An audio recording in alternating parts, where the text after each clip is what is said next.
ياسين والقرآن الحكيم إنك لمن المرسلين على صراط مستقيم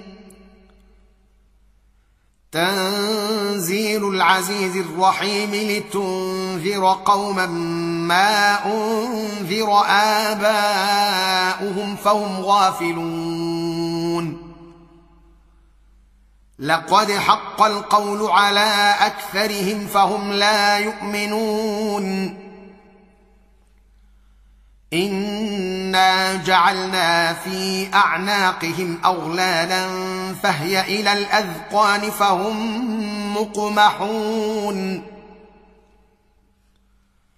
وجعلنا من بين أيديهم سدا ومن خلفهم سدا فأغشيناهم فهم لا يبصرون وسواء عليهم أنذرتهم أم لم تنذرهم لا يؤمنون إنما تنذر من اتبع الذكر وخشي الرحمن بالغيب فبشره بمغفرة وأجر كريم إنا نحن نحيي الموتى ونكتب ما قدموا وآثارهم وكل شيء أحصيناه في إمام مبين واضرب لهم مثلا أصحاب القرية إذ جاءها المرسلون إذ أرسلنا إليهم اثنين فكذبوهما فعززنا بثالث فقالوا إنا إليكم مرسلون قالوا ما أنتم إلا بشر مثلنا وما أنزل الرحمن من شيء إن أنتم إلا تكذبون قالوا ربنا يعلم إنا إليكم لمرسلون وما علينا إلا البلاغ المبين قالوا إنا تطيرنا بكم لئن لم تنتهوا لنرجمنكم وليمسنكم منا عذاب أليم قالوا طائركم معكم أئن ذكرتم بل أنتم قوم مسرفون وجاء من أقصى المدينة رجل يسعى قال يا قوم اتبعوا المرسلين اتبعوا من لا يسألكم أجرا وهم مهتدون وما لي لا أعبد الذي فطرني وإليه ترجعون أتخذ من دونه آلهة إن يردني الرحمن بضر لا تغن عني شفاعتهم شيئا ولا ينقذون إني إذا لفي ضلال مبين إني آمنت بربكم فاسمعون قيل ادخل الجنة قال يا ليت قومي يعلمون بما غفر لي ربي وجعلني من المكرمين.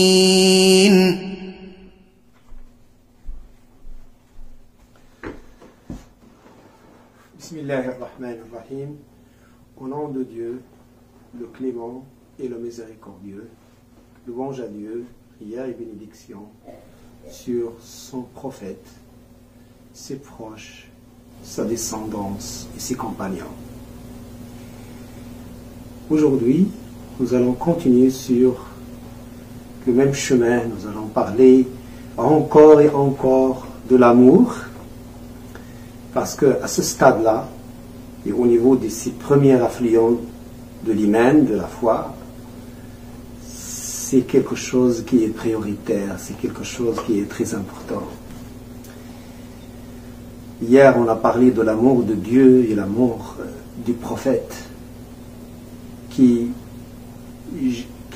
fit jaillir l'amour pour les gens, pour les humains, dans le cœur des croyants. Aujourd'hui, nous allons surtout parler de l'amour pour les croyants. Et quand on parle de l'amour des croyants, on comprend que ce n'est pas complètement isolé de ce qu'on a dit hier sur l'amour de Dieu et l'amour du prophète, prière et bénédiction sur lui. Au contraire, ils sont complètement liés. L'un se ressource dans l'autre. L'être humain n'a pas été créé pour qu'il vive seul, pour qu'il vive dans la solitude, dans l'éloignement, dans l'isolement. Au contraire, l'être humain est de nature sociale. Et dans son entour, le croyant, il est censé trouver un bon guide, trouver des bons conseils, trouver un soutien dans son cheminement. Parce qu'on est tous dans cette vie et les uns, ils ont besoin des autres. Le prophète sallallahu alayhi wa sallam, dans un récit, dans un hadith, il dit que l'iman, la foi dont on est en train de parler, est quelque chose que le croyant peut goûter. Il peut goûter la douceur de l'iman s'il possède trois choses.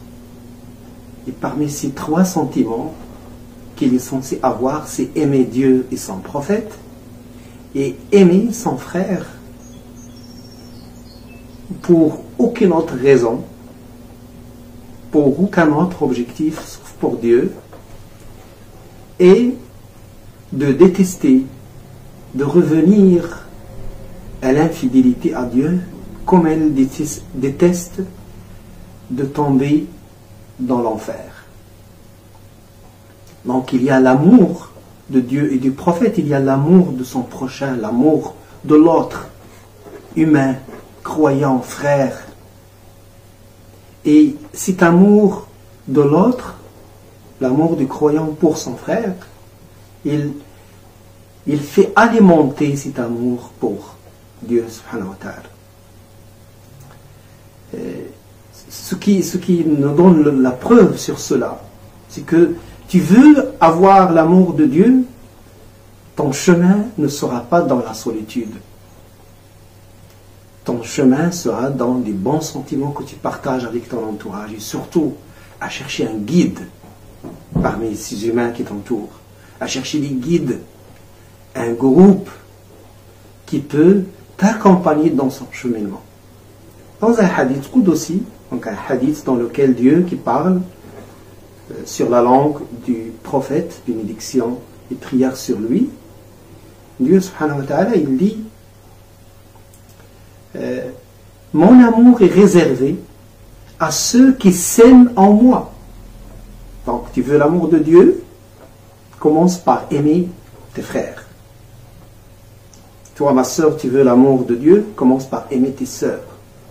Donc, cet amour terrestre, horizontal, mène à l'amour transcendant dont on a parlé dans la séance passée.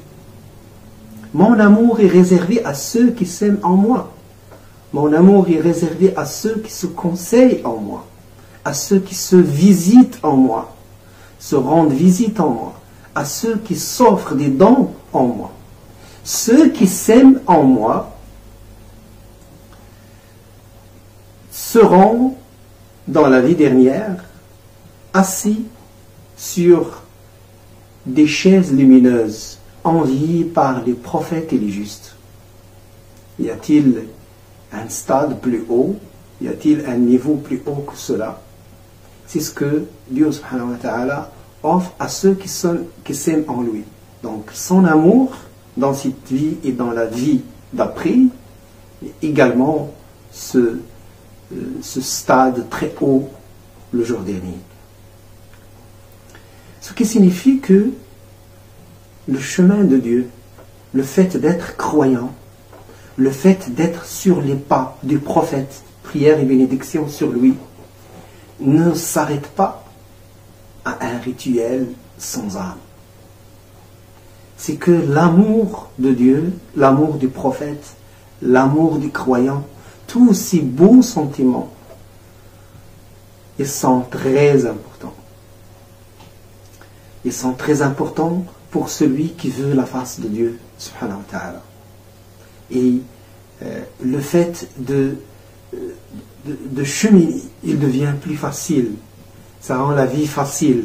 Ça rend la vie spirituelle des croyants plus facile. Ça se passe dans tout cet ensemble de beaux sentiments qui vont l'accompagner et qui vont rendre ses souffrances ou bien qui vont rendre les obstacles qui peuvent entraver son chemin plus facile à franchir. Chers frères et sœurs, l'amour comme sentiment tel qu'il est expliqué ici est autre chose que l'amour terrestre qu'on connaît. C'est un amour transcendant. Et c'est pour ça que Dieu, subhanahu wa ta'ala, dans le hadith qu'on a cité, il parle de « il s'aime en moi ». Ça veut dire que, non pas pour une autre raison, pour un autre objectif terrestre, non pas pour la beauté, non pas pour la richesse, non pas pour le pouvoir, mais seulement pour la face de Dieu, subhanahu wa ta'ala. C'est cet amour, avec ces conditions, qui peut alimenter les cœurs avec les lumières divines, et non pas autre chose. نسأل الله عز وجل أن يغفر لنا ما تقدم من ذنبنا وما تأخر آمين والحمد لله رب العالمين والسلام عليكم ورحمة الله